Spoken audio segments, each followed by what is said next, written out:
The Rehabilitation Project Force, otherwise known as the RPF in Scientology, was a re-education camp for Sea Organization members. Those are people who signed their billion-year contract to dedicate themselves to the goals and purposes of L. Ron Hubbard and Scientology. Well, the Rehabilitation Project Force was a form of re-education camp, but also a form of punishment and abuse. And many people think that it actually was started by L. Ron Hubbard, but that actually isn't the case. It actually was created by the gentleman that you're going to see in this video. His name is Ken Urquhart, and he was L. Ron Hubbard's personal communicator on the Flagship Apollo. And he's going to tell the story of the origins of the RPF, why it was set up, and that Hubbard actually approved of it, even though he didn't create it himself. When you're in the Rehabilitation Project Force in Scientology, in the Sea Organization, you have to wear all black clothes. You have to run everywhere that you go. You cannot speak unless spoken to, except to other people that are in the RPF. And you eat table scraps, and you sleep in the garage or in very poor conditions. And the idea is that you do 5 hours of enhancement a day, and then the rest of the time you're doing manual labor.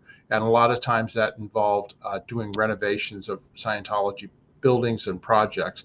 And it was subject to tremendous abuse. And I'm sure some of you have already heard lots of stories regarding that. Well, this was an interview that we did with Ken Urquhart over a year ago, and we talked to him about the creation of the Rehabilitation Project Force. And he actually has regrets. He's an elderly gentleman now, and he's been out of Scientology for many years. But he was open about discussing the creation of the Rehabilitation Project Force and his regrets in having set that up. We hope that you find this video informative.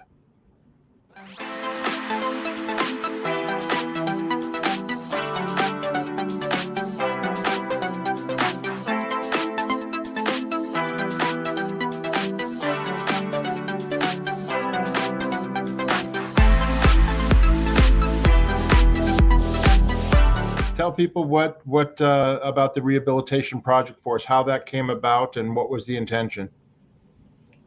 It came about because there was a flap on shore, and there was one of the juniors in the port captain's office was involved and apparently had goofed up. LRH handled the flap, as he always did. He was brilliant at doing that, by the way. And he told the port captain to do an evaluation, which he did. And he sent up the evaluation to LRH, and LRH approved it, but he added a target to the port captain's program, which was, and it ordered me to fix the case on post situation on the ship. What does case on post mean? It means you have an excuse for not doing your job or for goofing up. And it's, yeah. Well, this guy had said he was very tired when he had committed the goof on shore. And that as far as the Commodore was concerned, was case on post. So I got to work on it immediately. And I had a very clear concept of what I wanted to do. And I wrote it up within a few hours, all in one go. Luckily, I had the time. I was left free. And I sent it down to Mimeo. It got approved, came back up.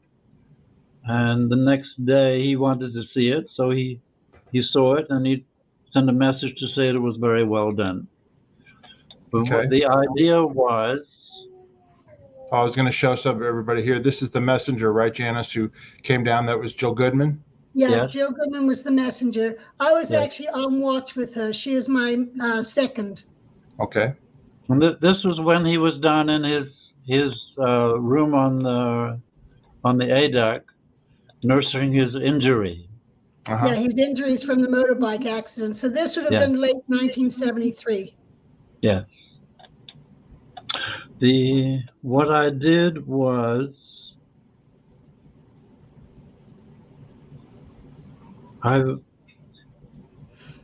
I knew I had to do something that fitted the Sea Org tradition and culture. Uh-huh. But I didn't want to make it cruel or gross or unproductive. I wanted the people who were struggling to have a chance to sort themselves out. Uh-huh. Under guidance, but on their own feet. I wanted them to experience some training, but also auditing to address their situations and to get them moving up on the bridge. Uh-huh. And I wanted them also to take the responsibility of helping a fellow crew member with his, I wanted them to co-audit. Uh-huh. So they'd have that responsibility and that experience of bringing about good results on a fellow crew member. This is a photograph sort of showing co-auditing. They're not actually co-auditing, but basically you sat across from each other and you would audit each other. And then when one was done auditing the lady there, then they would switch around and then the lady would audit the man. And basically you'd take responsibility for each other. Isn't that right? That's right. And these people were not trained auditors. So the system we adopted was that whatever they needed to know about in order to do the CS for the session on their twin, they would read that and drill it and then go into session and do it. And that was done session by session according to what they needed to know. Right. So that really was all there was to it. I divided their day up into two parts. And the RPF was divided into two halves. One half would spend the morning or the earlier part of the day doing messed work, mostly cleaning. Yeah, messed work is like physical labor, right? Cleaning, painting, doing all sorts of stuff like that, right? Yes. And the other half of the RPF during that period, they would be doing their tech stuff. They'd be doing their co-auditing and whatever else was going on to get them through their programs. Mm-hmm. And then in the afternoon, the two halves of the RPF would switch places. So each half of the RPF got its messed work and its tech work done every day. And the guiding principle for the messed work was that they should be completing actions. Mm-hmm.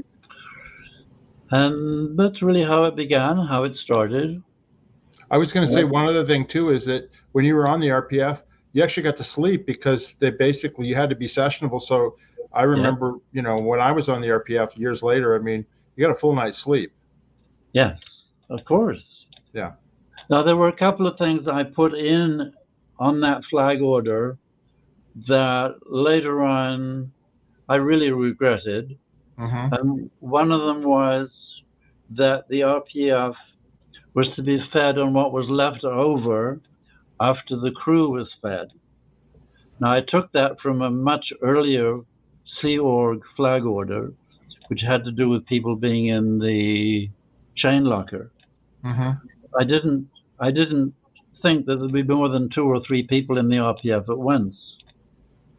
But in actual fact, there were more, but there was no situation with regard to there being fed leftovers or slops, because there were so many of the RPF people who helped out the chief steward so much.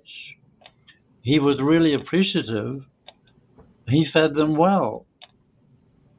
But of course, when looking back, you can always say, well, he was always given money per head to spend on the food. Mm-hmm. So he had the money to spend anyway. But there was, I didn't bother with revising the flag order to take out that stuff about the leftovers because there was no situation. There was no need to, and I had very many other things to do. But I wish I hadn't put it in. I think the first RPF graduate was actually Claire Popham.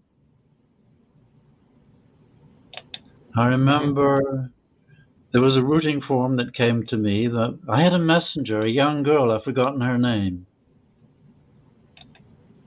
I don't think she ever made Commodore's messenger. I think her name began with a P. Penny or something like that.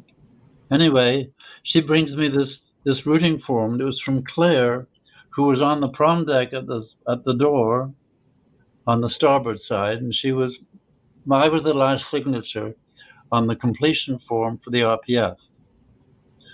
And I remember rather nastily, I signed it, and I decided I would not go out and speak to Claire for various reasons.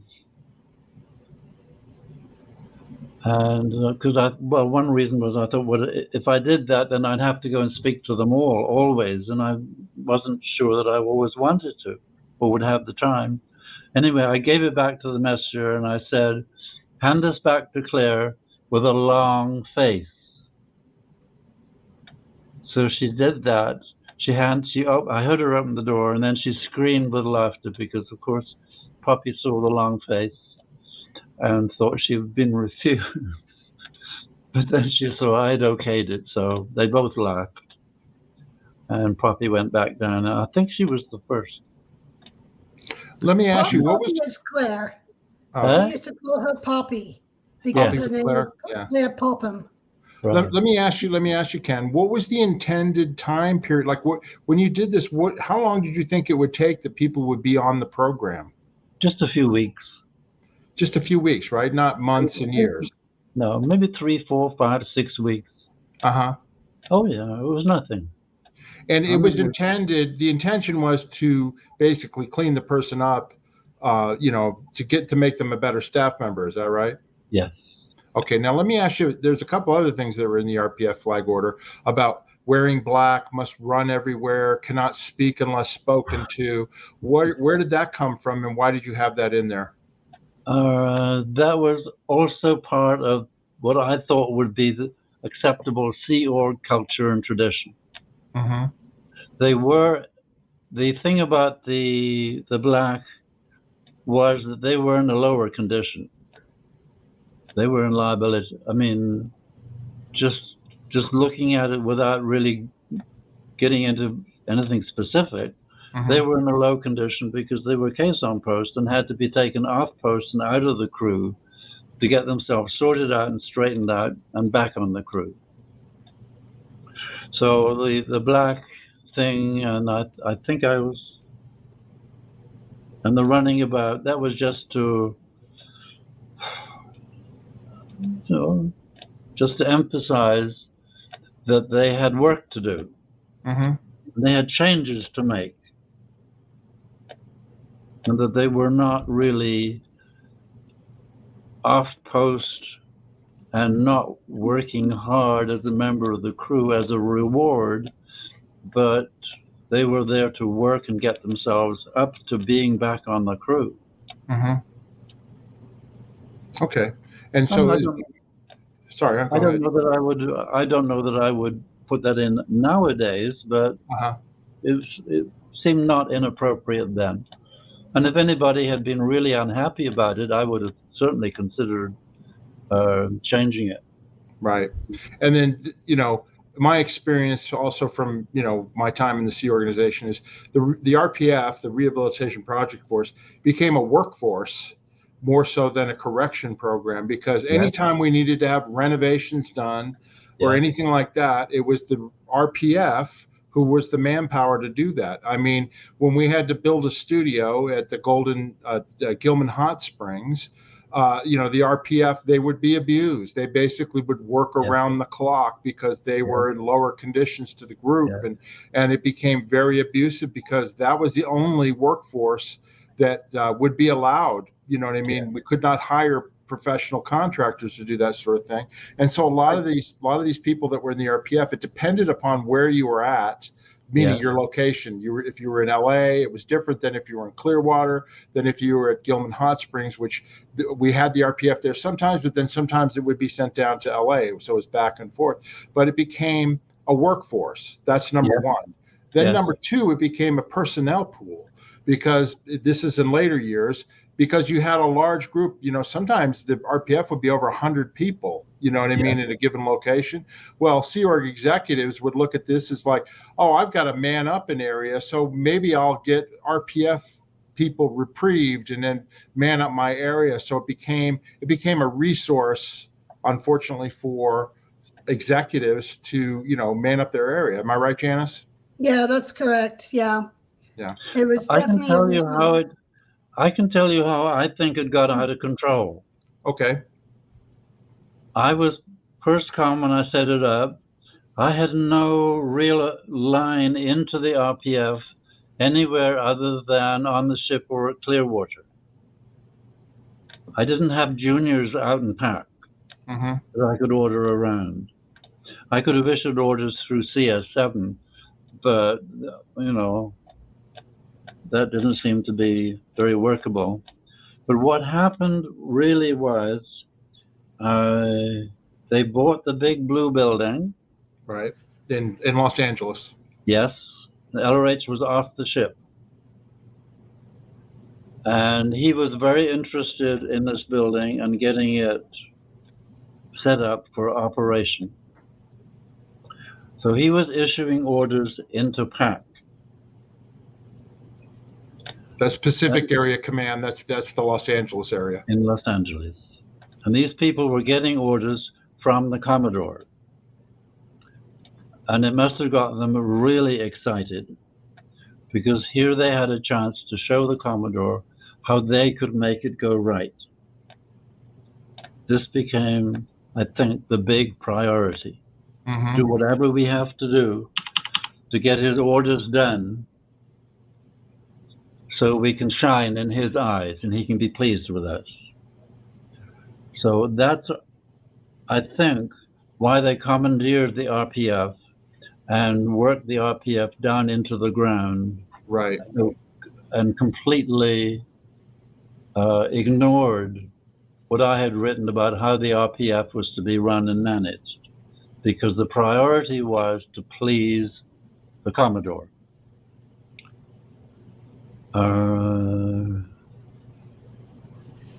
I was going to say something and I've forgotten what it was. That's okay. On the ship, was the RPF, was it relatively short with Janice? When people were on the RPF, were they on there for a long period of time, or would they get through their programs? Not a long time at all. It was actually very short, and they got their 5 hours training and study or auditing every single day. It was monitored that way, and it went per the flag orders Ken wrote. But I do remember walking on the deck with the Commodore, and we ran into the bosun at the time, and he was telling the Commodore how great the whole program was working, and that they've now added, if someone wasn't in present time and they did something wrong, they send them on a lap. And that was added by the bosun at that time. That was not something in Ken's original issues. Right, that's right. Yeah. Okay. And then I heard, Ken, is it true? L. Ron Hubbard, he didn't write the issue. You wrote it, and but somebody told me, I think Terry told me, that L. Ron Hubbard came up with the idea for the RPF's RPF. Is that right? Yes, that was his idea. Yes, that was just a few days after it was formed. They put, I think Jan Moreau got assigned to the RPF, and she put up such a fuss that it caused a flap, and he heard about it, and then he created the RPF's RPF and put her in it. Let me add something about this scene in PAC. I heard about what they were doing to the RPF and I disagreed with it, and I wanted to change it, and I wanted to say something. But I knew that if I did, I was going to be open to the people in LA going direct to L. Ron Hubbard and saying, LRH Presscom is counter-intention to our getting this building fixed. Yeah, So, that's exactly correct. That would happen. yeah, so I felt. Well, and then the other major fill up of the RPF was the L1RS era, the List 1R Rock Slam era, right? Yes. Because that's when I joined the Sea Org, and I was in Clearwater, and there was a huge RPF living in the garage at the Fort Harrison Hotel. I was in it. Pardon me? I was in it. Yeah, I know. I was going to ask you about that, but basically, the L1RS period was, there's a list one was like a list, I think it was like of Scientology figures and terms and things like that. And basically they would be audited or security checked on it. And if a rock slam was a needle phenomenon that L. Ron Hubbard said, that person has insanity or unhandled evil purposes or intentions in that area if a rock slam showed up. So if you rock slammed on a list one item, which could be L. Ron Hubbard or Commodore or Sea Organization, then you were immediately sent to the Rehabilitation Project Force. Is that right, Ken? Yeah. Janice, do you remember that period? Oh, I definitely remember, because I went to the RPF as a List 1 RSer. Right. And then you refused to go, right? I refused to go. I was assigned to the RPF, and I still refused. Yeah. Well, and then I remember it was resolved by saying that the auditors really were looking at dirty needles and not RSs. So it was like not necessarily valid. These people were L1 RSers. Is that right? Did you remember that, Ken? No. Yeah, I remember, because Kimma brought it up to the Commodore saying something is wrong. This is more than 2%. And yeah, I mean, these are people that were Sea Org members that had signed a billion-year contract to clear the planet and help Scientology, and yet, they're evil towards L. Ron Hubbard and all that. It makes no sense, Well, I'd worked for him for 10 years, and here I am being told I've got evil purposes towards Mary Sue. Right. Yeah, it was crazy. Yeah. Now, Ken, you actually went to the RPF. What happened, and how long did it take for you that you were in there? I had been sec-checked.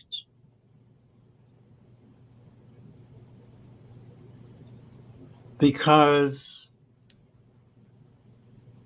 when LRH sent down an order to the personal PRO, who was Liz Gablehouse at the time, and this was after Mary Sue had been, and the Guardian's people had been charged with criminally, with the crimes against the government, he sent down an order saying that there was to be no announcement to the press from him about Mary Sue and her situation with the authorities. Right. And he had, at the same time, he sent me an order to put together a pack of things he had issued forbidding the activities that Mary Sue and the GO had been up to. And to tell you the truth, this made me feel rather nauseated. First of all, because he knew what she was doing. Right. Second of all, he had ordered her to do it. And here he was saying, first of all, cover my ass. And then saying, I will not stand up for her. This made me really angry. Mm-hmm. Personally angry with him. So I was really conflicted about it. I was really upset, and I decided what I would do is I would have Liz draw up a press release saying how much he supported her, and I would just put that in the filing cabinet and forget about it. And that would kind of soften my feelings. Unfortunately, and Liz didn't want to do it because she'd been ordered otherwise, but I forced her and she did it. And somehow that ended up in his in basket, which hadn't been intended. So she was put in the RPF because of this. She was sec-checked and put in the RPF, and then I was sec-checked. And I knew at the end of this sec-check, I knew from the auditor's demeanor that something was going on. And it took them 2 weeks at the CMO to get around to actually figuring out how to handle me. Why it was a problem, I don't know. Anyway, they get me in the RPF. I find out later that the person who had audited me on the sec check and said I had RS had done his auditor's report for him and then said, no, it was not an RS. That was wrong. I made a mistake. It's not an RS. And he was told to forget it by the CMO CW. So I was put in the RPF, and they handled me very nicely. When I was first put in there, I was very interpolated. And I remember Sandra Johnson had been in the RPF, and she was the ethics officer, I think. Well, Yeah. She took me out of the Fort Harris and down to the beach for a break, and we talked together, and she made me feel more comfortable. And obviously I think she was checking me out to see if I was going to blow or I was maybe suicidal or something. But she was okay with that, so I went back and I got assigned a buddy who tracked me everywhere. I couldn't sleep. I was getting review sessions, and I kept saying to them, I don't need another L1C. I need a clearing course correction list and an OT correction list. Mm-hmm. Eventually, that was agreed to, and I had the correction list done by one of the RPF advanced course auditors, and those two lists handle all of my interpolation completely. And it turned out that the interpolation wasn't mine. It was somebody else's that I had picked up, somebody that was involved in the evolution that got me in. Mm-hmm. So the next interesting thing is that the RPF, all 120 and more of us, were mustered in the garage, the parking garage of the Fort Harrison. And Frankie Friedman, who was working with the CMO Clearwater on this project of getting all these List 1 RSers into the RPF, he came out onto the steps and he addressed us. And he said, there's an amnesty from LRH. And the terms are, all you need to do is to say that you're leaving, and you can leave with no freeloader bill. And I thought to myself, well, leave the C organization, right? Leave the C organization? With no freeloader bill. And the freeloader bill was the bill they sent you for every Scientology service you had received when in the Sea Org, because you'd received it for free. So now you were leaving, you owed for that service. And I had a lot of auditing, and most of it was CS by L. Ron Hubbard. Mm-hmm. So my freeloader bill would have been huge. So I thought to myself, that suits me. I think I'll take it. But then I suddenly had a realization, because I knew L. Ron Hubbard, and this had LRH all over it.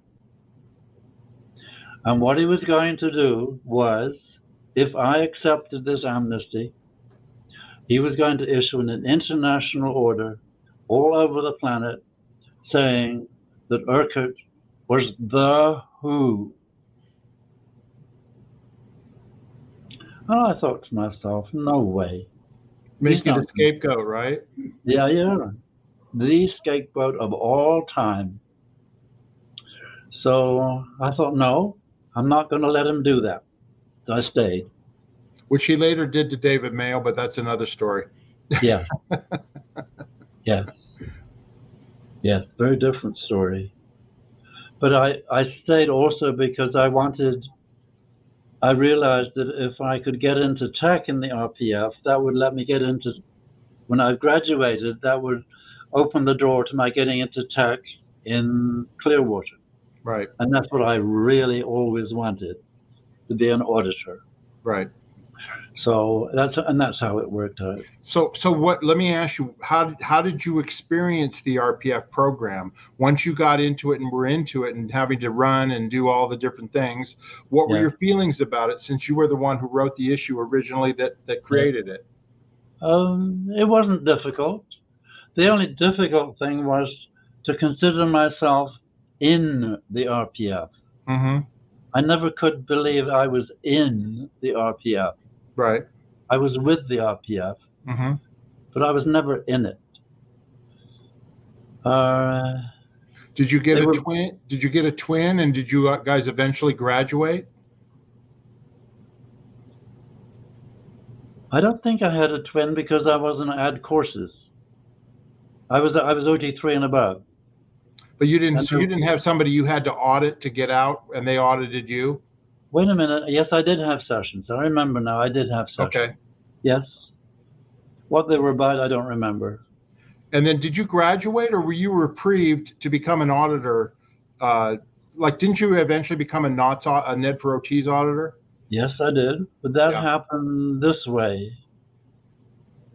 I was the review auditor for the RPF. Mm-hmm.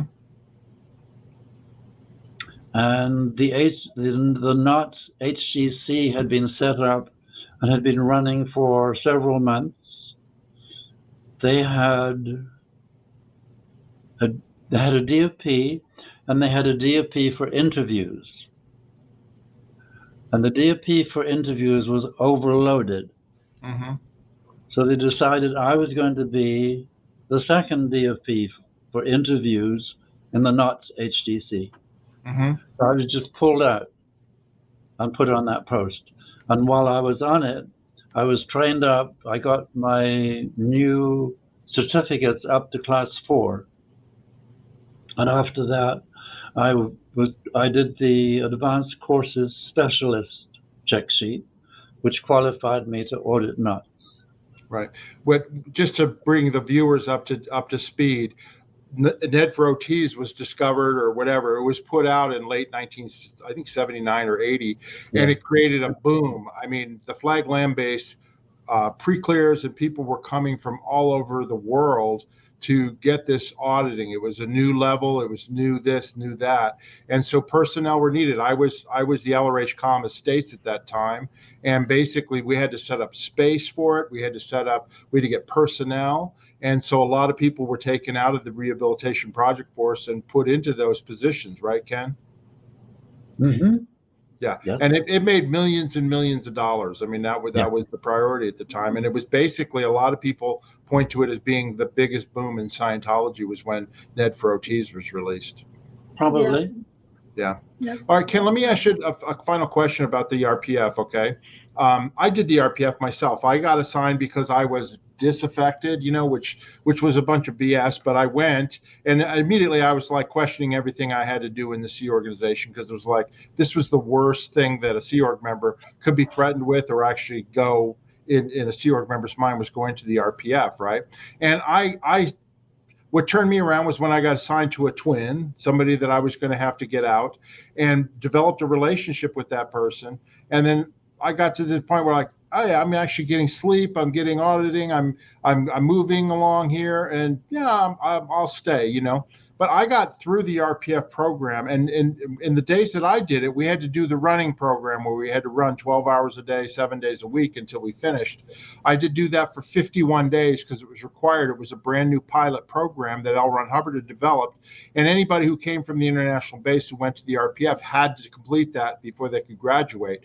So I did that program in 51 days, and then did all my auditing and co-auditing, all that. So I went in at Thanksgiving time in November of 1982, and I graduated by April of 1983. So I was out in 4 months, including doing almost 2 months running. Okay. Right. And so I was in and out. I mean, it really wasn't that long. It didn't take that long. But of course, years later, it got changed. So we'll go over that here in a second here. I'm just going to show something, as a matter of fact. It got changed in 1997. David Miscavige, as part of his his golden age of technology, put out in 1997 a whole revision to your RPF flag order. And instead of doing the read it, drill it, do it, because I wasn't a trained auditor, you read it, you drilled it, and you audited your twin on it, right? Instead of that, he made it where they had to get a video pass. They basically had to become professional auditors, and they had to audit and do their training to the point where they got a video pass from the Religious Technology Center before they could audit their twin or do anything like that. So it added years. People they were on the Rehabilitation Project Force for years. First time I heard about this was well after I'd left, that Chuck Beatty, a guy named Chuck Beatty, he'd been on for like 7-8 years, and I could not believe it. So Miscavige completely bastardized the program. And I'm not raving about the program overall. I mean, the purpose and intention was to correct people and get them back on the job. 3 to 4 months, for me, it wasn't a big deal, right?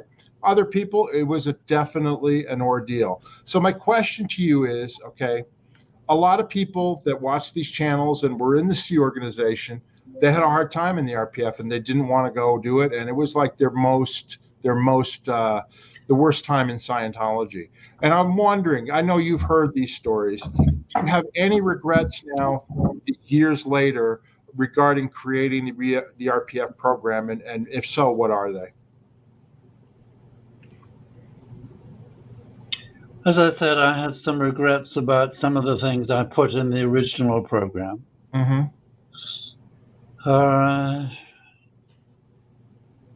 Having created a method by which people who wanted to could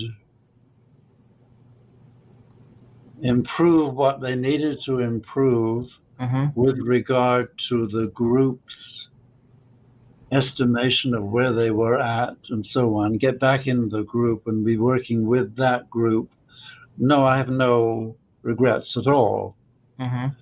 That I introduced that format into the Sea Org as a whole without any control from me, that I regret.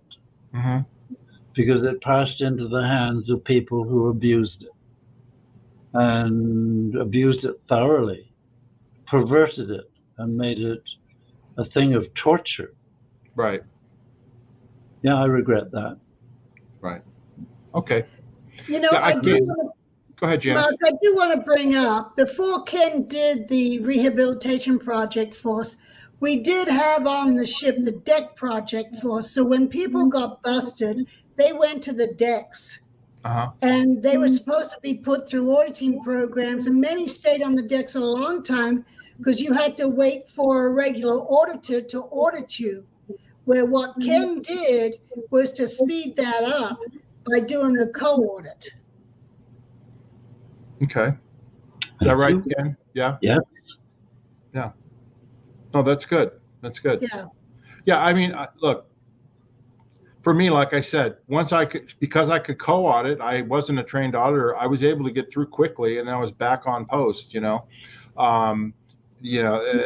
away we went, Did you feel?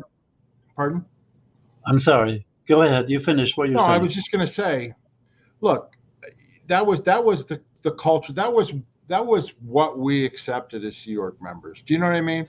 It's kind of like, if you're in the Army or the military and you go to war, you know what you're going to have to do, and you accept the punishments and what's involved with that. Otherwise, you never joined, right? And as Sea Org member, I knew about the RPF before I joined the Sea Org, so it was accepted as a Sea Org member that you possibly could do that. But like you said, there were people who twisted it and made it a long-term punishment. The L1 RS rock slam period, right? The we need personnel to build things. We need to man up these things, and we're going to take away these people from the areas where they are, and we'll put them someplace else. Let's make it 7, 8, 9 years.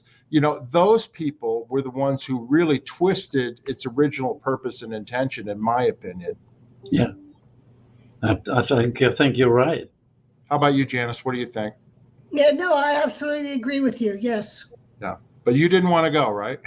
Oh, no, I did, and that's another story in itself. But yeah, Well, I'll be honest with you. I didn't want to go either. And when they told me I was going, I disagreed. I mean, I think every person who was assigned to the RPF, they disagreed with it. It wasn't like I deserve to no, go. Paul agreed. Paul was so happy to go to the RPF from having been action chief. He was like, I need a break. And he considered the RPF as a break compared to his post.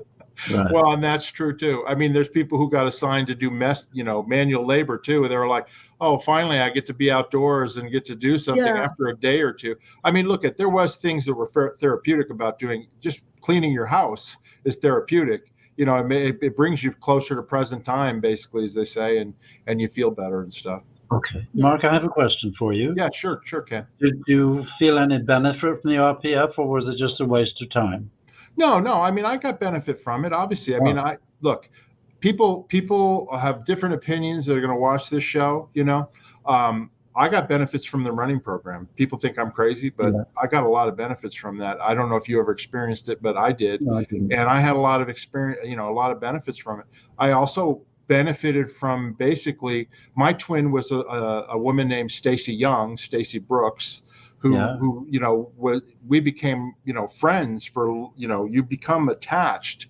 And basically, she was with me, and I felt good, helping her, and I'm sure she felt the same helping me. Great. Good. Yeah. I don't know if we lost Janice or not. Do you see her? No, she'll go to a circle. Yeah, she'll come back. Anyway, Ken, so let me ask you this. Okay, now that we're at the end here. So how are you dealing? Oh, I know what I was going to ask you. Somebody asked me, what was the final straw? What made you finally leave the Sea organization? What happened? Were you kicked out and declared, or did you leave on your own? What was your circumstances on that? I was unhappy about the Sea Org being in the Sea Org since, I think, the day LRH left the ship to go to New York. Mm-hmm. I didn't, as I said, I never volunteered. Yeah. I did actually sign a contract later, but under circumstances that, I didn't really have much. I didn't want to sign it, but I didn't have much choice at that particular time. Mm-hmm. I hated the way. I hated the direction LRH was taking us in after he came back in '73. Yeah.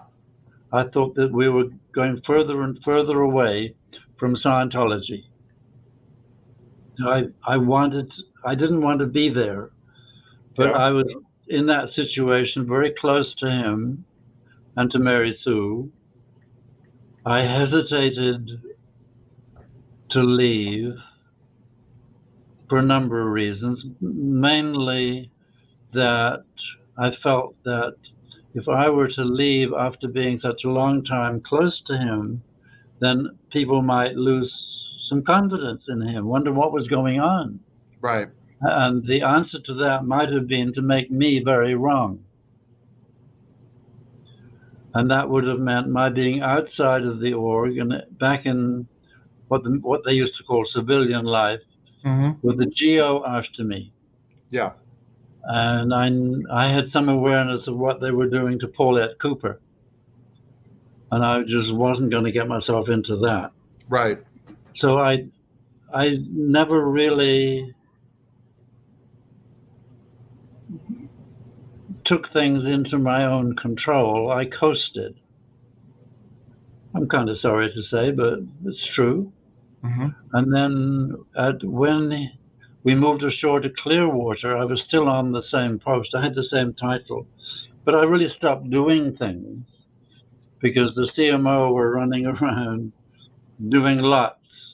Yeah. And I wasn't going to get in competition with them. Eventually, I was, as you said, I was in the RPF. Then I was out being an auditor, and that took my mind off everything. Once I got into tech in the Flagship org, I was very busy, and I became a good auditor, a good knots auditor, Yeah. which is really what I wanted all along. Then things were starting to get very unpleasant for staff. There were so many seniors. There were so many generals running the army. It was a pain in the butt. Mm-hmm. And I was aging. I was getting towards 50. And I was thinking to myself, one of these days I'm going to get real old and not able to work a lot. Right. What are they going to do? These young people. Yeah. I'm going to end up in a dorm with a lot of other old people who can't do much anymore. And I'll be at the complete mercy of these younger people who are so gung-ho on getting their stats up. Right. Whether I better leave. Right.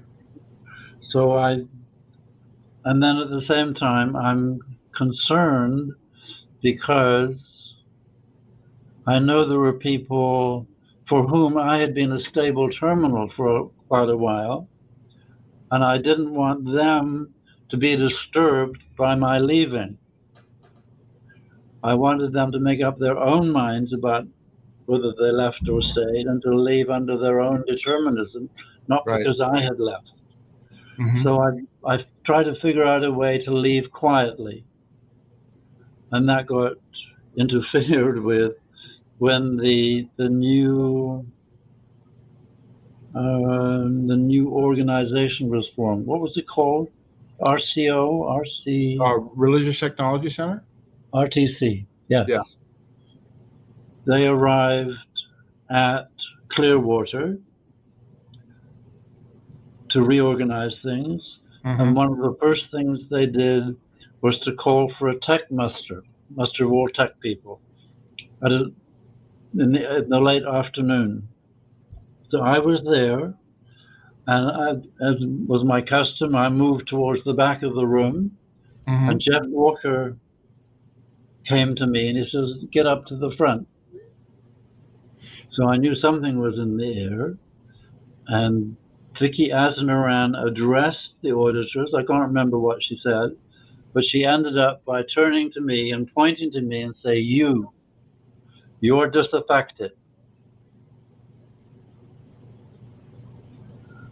And she implied that I needed to get a sec check, get my ovaries off, and then make up my mind to do that or to leave. So she ended the meeting. I went up to have my evening meal, and I decided, okay, she's given me the choice, I'm leaving. Yeah. And during the course of the evening, I don't know what was going on, but they changed, and then they decided I would have to have a sec check after all, immediately. Right. So I was put down with the RPF to have my sec check. I wasn't assigned to the RPF, but they were going to sec check me. I was to live with the RPF. As it happened, the RPF were on a night schedule. Uh-huh. They were doing renovations of some kind. So I was up all night. And then some guy comes to me the next day and wants to audit me. And I say, I've been up all night. I haven't had any sleep. Doesn't matter. I've got to be sec checked. So this went on for a few days. I was not sleeping, but I think they just got tired of trying to sec check me with no sleep, and they gave up. Then the final thing was Irene Howie she was then Irene Durman. She was Right. the bosun of the F, Mm-hmm. and we were eating I think lunchtime, and she got up and said, Urquhart and Friedman to the bosun's office. So Frankie Friedman and I go to the bosun's office. I'm adding Janice back in here. Hi, Janice, you're back. Hi, everyone. Sorry about that. My new computer just crashed. Oh, dear. Okay. Well, we've been holding the fort. Ken is telling us about how he finally left. Go ahead, Ken. Okay. Sorry about that. Okay, so Janice, I'd been with the RPF for a couple of days being sec checked. Okay. because I was disaffected. This Been was when there. Vicky Asnaran and the rest of RTC came to Flag in late 82. So I was being sec checked. They got through the sec check somehow, and I was with the RPF at lunch, and Irene Durman, who had been Irene Howie, rose up and called me and Frankie Friedman to the bosun's office, where three of us went, Irene and Frankie and me, and Vicky Asnaran came in. She stared at Frankie Friedman and she says, you're declared, pack your bags and leave this base. Then she turned to me and said, you, pack your bags and leave this base. But she didn't That was declare it. you? Hey? Did she declare you? I was declared later by Ray Midhoff, Oh, okay. the first declare. So that was my exit from Flag. And I felt Yeah. a great relief. Yeah. You know, Ken, the two things I was going to say on your story, right? You know, you mentioned how you got to be an auditor, and that's basically what you wanted to do all along. That was me too. I mean, I always wanted to be an auditor. That's why I got in the Sea organization. But of course, I never ever became that because I became a competent executive. And it's just, you know, I thought that was funny. But then the other thing too, Janice, and I'm sure you agree this, you know, Vicky Asnaran coming in there as part of the new RTC, that was all during that time period when the finance police was going in and declaring mission holders and taking their money. I mean, it was like a reign of terror. And, you know, that I'm sure Miscavige was behind the whole thing, but I'm sure he wanted anybody who had L. Ron Hubbard connections like you, who had been, you know, with him for so many years, Frankie Friedman. It was like, get them out of here and get them declared. They were easy. They just wanted you out of the way. Well, at that time, I was actually declared at the gold base. I was the only person on the base declared. And my job was gopher in charge, catching gophers and mowing the lawns. Yeah. Because I was It was so a crazy time disaffected. period. Yeah. Yes. Frankie told me later that he got declared because one of his friends, whom he had audited regularly at Flag, a woman, I've forgotten her name, she wrote to him a letter when he was in the RPF, knowing it would be read, and she was telling him, she was agreeing with him on some plan that he had told her about to take over the church or something like that, which she had made up completely. It was all false, but she had done that so as to get him expelled. Wow. Amazing. Crazy. Yep. Yeah. Crazy days. Yeah. Well, and then you then continued on, as we talked about in your last interview, auditing out in the real world, right, for years and years. Eventually, I did. Yeah. Yeah. All right. Well, I think we've come to the end of this interview, Ken. It's been very enlightening and very helpful, and I hope we didn't ask you too many tough questions. But you know, people want to know these things. They want to know about the RPF. They want to know about, you know, what happened and why. And we're trying to put that information out for people to judge for themselves. Good. And our next, Yeah. Ken, we're going to do another interview with you, and we'll answer people's questions that come up from this one. But I also want to touch on the SO1 line. Right. Because a lot of people have asked about that. And That's I right. feel it's important everyone knows the truth on how that worked. Right. And for anybody who doesn't know, the SO1 line was letters sent to L. Ron Hubbard by public and how they got answered. Yeah. Okay. So please both know and let anybody else know I'm open to all kinds of questions. Okay, Doesn't matter great. how hard they are. Great, Ken. Hey, listen, do you have anything else you'd like to say before we end off here? Thank you very much. Well, thank you, Ken. And sorry I disappeared for a few minutes there. Okay, we survived without you.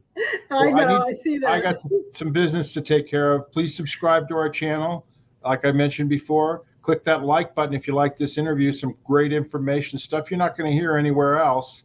Go ahead and like our channel, subscribe to it and hit notifications. And then this 2-hour interview here, if you've got any questions that you want us to ask Ken or ask us, Janice and I, we go through the comment section and we will answer your questions. So if you've got anything that you'd like to ask, please do so and ask away. Okay. Anyway, we want to thank everybody for sticking around and watching. And Janice, anything else you wanted to say? No, I will see you next time.